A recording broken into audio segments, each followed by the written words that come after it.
যেই প্রশ্নটা আসলেই 2026 সালের জন্য করা হয়েছে, সারা বাংলাদেশ যে প্রশ্নটা পরীক্ষা দিছে ওটা তুলনামূলক যথেষ্ট সহজ ছিল, কারণ বাংলা প্রথম পরীক্ষা আমাদের কঠিন হয়েছে।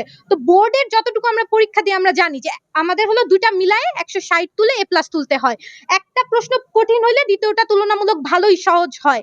এখন সেই ক্ষেত্রে আমার যে বাংলা প্রথম আমি পরীক্ষা দিছি এবং সেই পরীক্ষা যে কঠিন হয়েছে, আমি আমার দ্বিতীয়টা দিয়ে আমি ব্যাকআপ দেওয়ার জন্য আজকে এখানে উপস্থিত হয়েছি। কিন্তু দ্বিতীয় পত্র প্রশ্ন আমার মতে আমার জন্য সহজ হয় নাই, এবং 100 জনের হলের ভিতরে অনেকের কাছে এই প্রশ্ন সহজ ছিল না। এখন আমার প্রশ্ন হলো এটাই, যে এই প্রশ্নে পরীক্ষা দেওয়ার কারণে আমার কি দুই পত্র মিলায়ে প্লাস থাকবে না?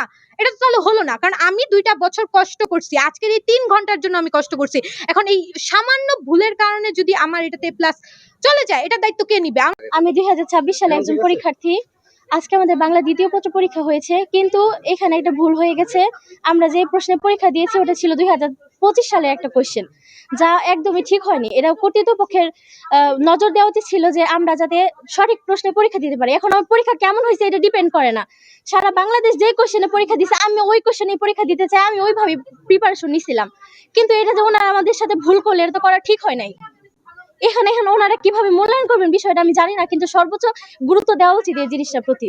কষ্ট করলো, এতই করলো ভালো পরীক্ষা দেওয়ার জন্য, আমরা গার্ডিয়ানরাও লেগে আছি, তাহলে এটা কি হলো? আমরা প্রতি বছরই বিভিন্ন জায়গার কলেজের নিউজ দেখি যে এইভাবে প্রশ্ন উল্টাপাল্টা হয়েছে।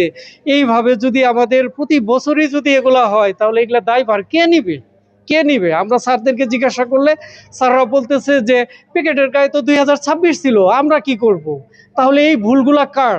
যে ওই কক্ষে যে প্রশ্নগুলো দেওয়া হয়েছে শিক্ষার্থীরা সেই প্রশ্নেই উত্তর দিয়েছেন, কিন্তু পরীক্ষার পরে পাশের কক্ষের সাথে যখন ওনারা শিক্ষার্থীরা প্রশ্ন মেলাই দেখে, তখন তারা দেখতে পায় যে তাদেরকে পুরাতন সিলেবাসের প্রশ্ন দেওয়া হয়েছে।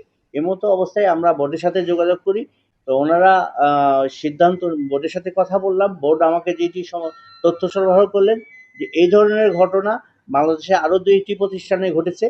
সেই ক্ষেত্রে বোর্ডের নির্দেশনা হচ্ছে আলাদা প্যাকেটে ওই সিলেবাসের জন্য ওই প্রশ্নপত্র ওই প্যাকেটের মধ্যে দিয়ে আলাদাভাবে প্যাকেট করে আলাদাভাবে মূল্যায়ন হবে। সেইভাবে বোর্ডকে পাঠাই দিলে বোর্ড এটি বিবেচনায় নেবেন এবং বোর্ডের পরবর্তীতে ওনারা দেখবেন আসলে ভুলটা কোথায় হয়েছিল।